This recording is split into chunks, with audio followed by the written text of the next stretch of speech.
Здравейте на всички, от мен Иван. В предишното видео говорихме защо са важни смазочните продукти, или казано по-просто маслата и гресите.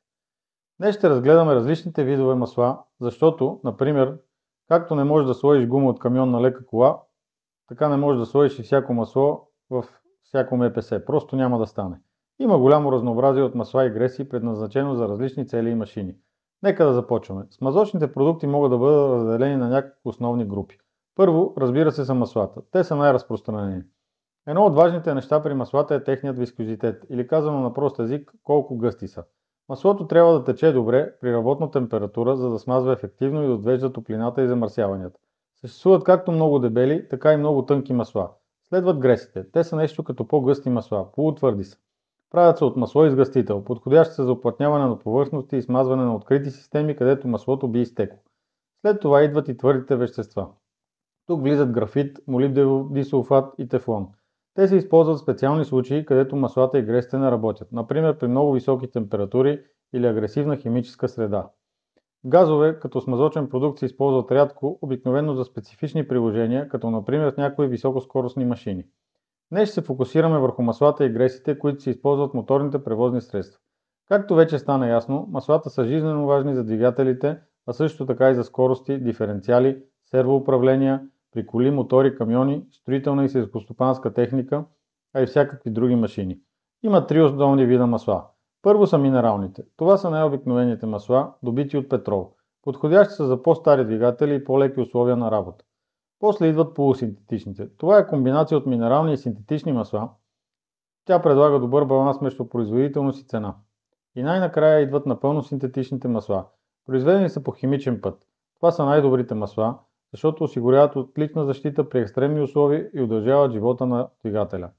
Днес всички нови МПС-та работят с масла пълна синтетика. Разбира се, има и различни разновидности на всяко от тези масла, според условията на работа, температура, натоварвания, специфични нужди на даден двигател. Интересен пример са двутактовите масла за мотоциклети, които се смесват с горивото. Макар че днес маслата за бензинови и дизелови двигатели са универсални, ето някои разлики в това какво трябва да се постигне при едното или другото.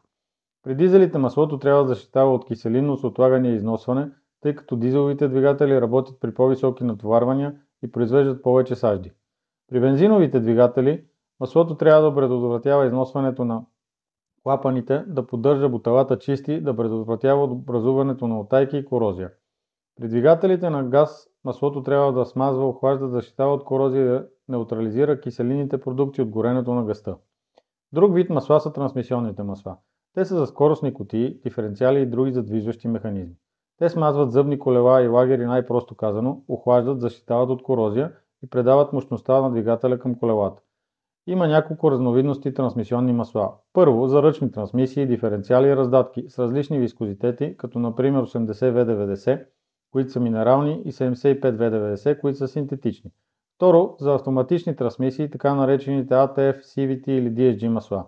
Хидравличните масла пък се използват за предаване на мощност в хидравличните системи, спирачки с хидравлични сервоуправления или при строителна техника.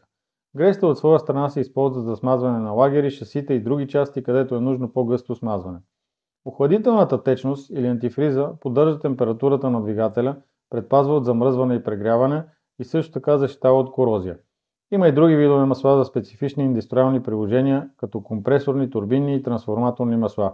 Те служат за уплътняване, охлаждане, смазване и хидравлично управление.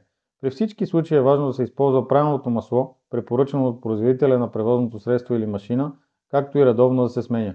Така техниката няма да ни предаде, когато най-много се нуждаем от нея. Надявам се това видео да ти е било полезно. Ако искаш да разбереш повече по темата, разгледай в Академията за масла на Midland BG. Чао от мен и до скоро!